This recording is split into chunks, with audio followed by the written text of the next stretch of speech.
Ayan po mga kabida, so magandang oras po sa lahat at welcome po sa aking channel. Ito po maganda kong pag-usapan po at diskusyonan po mga kabida po.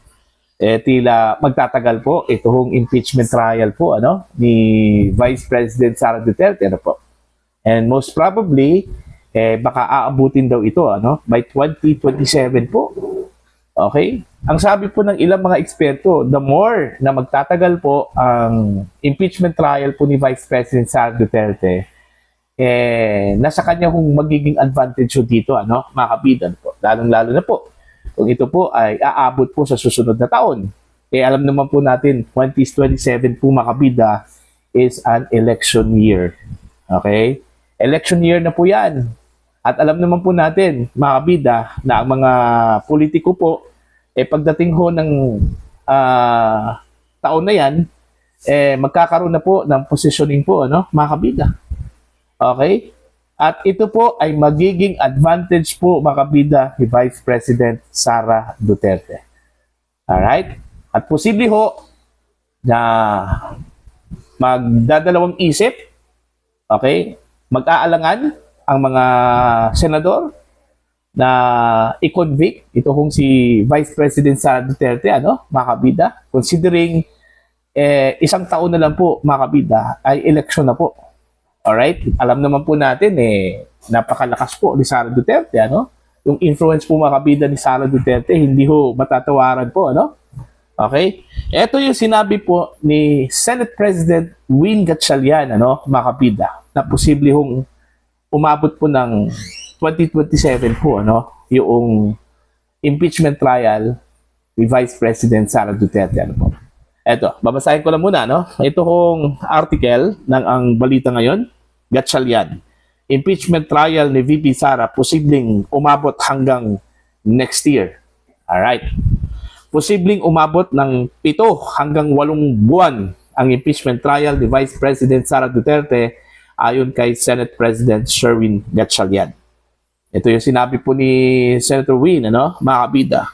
Sa tansya namin, mga 7 to 8 months ang impeachment trial. Kung mag-uumpisa tayo sa July, baka next February po na tayo matatapos. Alright? Pinag-aralan din namin kung paano mapabilis yung impeachment trial dahil hindi lang naman impeachment ang ginagawa ng Senado, mayroon pa tayong mga panukalang batas na pag-uusapan. Alright? Kasabay nito, sinabi ni Gatchalian na handa na siyang magsilbi bilang presiding officer ng impeachment court. Anya, patuloy siyang kumukonsulta sa mga legal experts, pinag-aralan ang mga ebidensyang inihain ng prosecution at nireview ang naging daloy ng impeachment trial ni dating Chief Justice Renato Corona upang maging gabay anya sa nalalapit na paglilitis. Ayun. So, may posibilidad po, mga kabida, na aabot po ng Pebrero, sa susunod na taon, ito kung impeachment trial po ni Vice President Sara Duterte, po. So, kung magkaganon, talagang magiging bentahe po ito, mga kabida, kay Vice President Sara Duterte po. Okay? Tama po, Hindi naman po impeachment lang po ang trabaho po ng mga senador, mga kabida, Pati yung prosecution. Meron po silang inaatupag din na mga gawain po, sa kanilang mga kapulungan po, mga kabida, Katulad na lang po itong mga pending na mga panukalang batas, mga kabida, na kailangan hong i-deliberate po, saka mga committee hearings para ho sa mga proposed bills, alright? Hindi po pwedeng baliwalain yun, po, mga kabida. Bakit? Kasi yun yung pangunahin po nilang mandato, Okay? Yung impeachment trial po, mga kabida, pangalawang mandato na lang po nila ito. Pero the primary role talaga ng mga senador, okay, maging ito kong mga kongresista, mga kabida, is to craft laws. Yun yung pinakamahalaga po doon, mga kabida. Hindi naman po pwede na araw-araw na lang po impeachment trial, Wala na po silang magagawa dyan, mga kabida, po. Okay? Most probably, mabilis dyan, twice, okay? a week, ano po, yung magiging trial po ni Vice President Sara Duterte, mga kabida, ano po. Tsaka pangalawa, isa din sa mga nakadagdag sa paghaba po dito ho sa impeachment trial, ito hong napakaraming witnesses po, ano, na i-present po ng prosecution, mga kabida. At hindi lang po prosecution ang magpe-present, pati yung depensa, ano? Sa prosecution alone, nasa 50 plus witnesses po, ano, ang kanilang iprepresenta po, mga kabida. While sa defense, nasa 29, mga kabida, ano po, na? So, hindi ho pwedeng madaliin po yun, mga kabida. So, most probably, mahaba-haba po talaga itong impeachment trial, ano, ni Vice President Sara Duterte. Problema lang po, magkakaroon po ng problema itong prosecution pagdating ho ng panahon, ano, mga kabida. Dahil, gaya na sinabi ko po kanina, the more na tatagal po ang impeachment trial at aabot po ito by 2027 po, which is the election year, ano, mga kabida, magkakaroon po ng upper hand po, ano, o advantage ito kung si VP Sara po, mga kabida, no? Posible hong yung posibilidad na ma-acquit po siya, malaki yung chance po, mga kabida. Okay? Kasi gaya na sinabi ko po, yung mga politiko po, mga kabida, starting next year, magkakaroon na po yan, ano, ng positioning. Okay?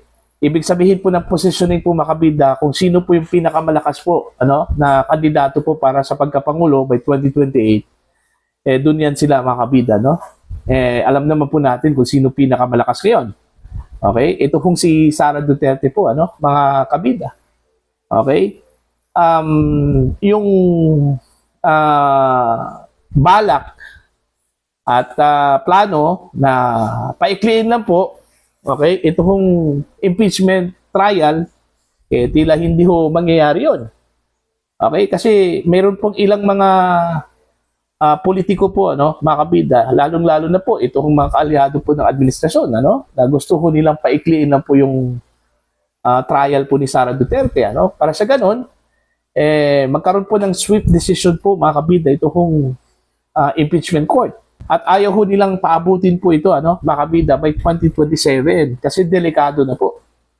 Pero wala ho silang magagawa dahil posibleng mangyari po yun, ano, dahil ho sa tied din yung mga kamay po ng mga senador, ano, sa ibang mga bagay, sa ibang mga importanteng trabaho po nila, ano, mga kabida, hindi lang po dito sa impeachment trial po ni Vice President Sara Duterte. Ano po. Alright? So, abangan po natin to, mga kabida, no? Dahil nakikita ko na po, ano, mga kabida, kung ano po ang magiging resulta ho dito kung aabot po sa 2027 po, mga kabida, no? Ito kung impeachment trial po ni Vice President Sara Duterte. Take note, hindi ho nagbabago po, mga kabida, no? Ito kung threshold. Okay? Malinaw po at inamin po yan ng ilang mga eksperto po sa batas, ano? Kahit na po yung mga legal minds, kilalang mga legal minds po natin, ano? Sinabi po nila, mga kabida, na sa ngayon, hindi pa po nagbabago po ang threshold. Dahil sa ngayon po, malinaw po ang ating saligang batas, ano, mga kabida, na ang setup po, current setup po ng Senado po, mga kabida, ay nasa 24. And since nasa 24 po, kailangan po ng 2/3, okay, of all members of the Senate in order to vote for conviction, ano? Ilan po yung kailangan po? 16. Ang 2/3 po, mga kabida, is 16. Ang tanong dyan, umabot na ba ng 16 ito hong mga senador po ngayon, ano? Lalong-lalo na po dito ko sa majority block. Hindi. Hanggang ngayon, nananatili pa rin, mga kabida, sa 13 ito hong mga senador na ito. So, kulang po ng 3. Okay, samantala po, mga kabida, ito hong minority block, okay, nasa siyam sa ngayon, ano, which is swak na swak po, mga kabida, dun ho sa acquittal numbers. Alright? Kung hindi lang po talaga magbabago itong numbers ng minority, ano, sigurado na po, mga kabida, na ma-acquit po si Sara Duterte, ano. Alright? Hindi na lang po natin isali yung iba pong mga senador dyan sa majority na posibleng boboto, mga kabida, for acquittal, ano. Dito na lang po tayo sa minority. Kasi sa minority pa lang, swak na po. Okay? yung kailangan po na numero, ano, yung 9 magic numbers po mga kabida para ho ma-acquit si Sara Duterte ano sa impeachment trial po laban sa kanya, mga kabida po. So, yun po ano, abangan po natin to kasi mismo na ang Senate President ang nagsabi na posible hong umabot po ng 2027 by February po ano, mga kabida, ito hong impeachment trial po ni Vice President Sara Duterte dahil ho sa iba pang mga trabaho po ano na aatupagin po ng mga senador, mga kabida. Kabilang na po dito mga kabida yung mga panukalang batas ano, mga kabida na kailangan ho nilang tapusin. Alright? Para ho sa taong ito ano, mga kabida at most probably by 2027 ganun din 'yon ano ang mangyayari po. Okay? So para po sa inyo, ano po ang inyong opinion at pananaw po dito ano? Posible hong advantage po sa Vice Presidente po mga kabida kung aabot po sa susunod na taon ito hong kanyang impeachment trial po ano mga kabida.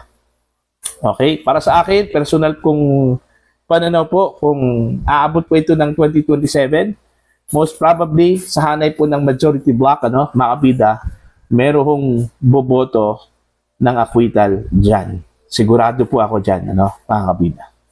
Okay? Dahil ayaw ko nilang i-risk yung kanilang political career. Okay? Lalong-lalo na po, isang taon na lang po niyan, ano, mga kabida, mag-e-election na po, ano, mga kabida. At kung sila po ay meron pong second mandate, ano, para ho maglingkod bilang senador, mga kabida, yung mga re-electionist po, ano, sigurado po ako, mag-aatubili po yan, ano, na bumoto po mga kabida ng conviction against Sara Duterte. For your comment and for your opinion, please comment down. Sa mga hindi pa po subscriber po sa channel, to subscribe, just click the subscribe button, click the notification bell and all para updated po kayong mga video sa aking mga uploads. Maraming salamat po sa inyong lahat.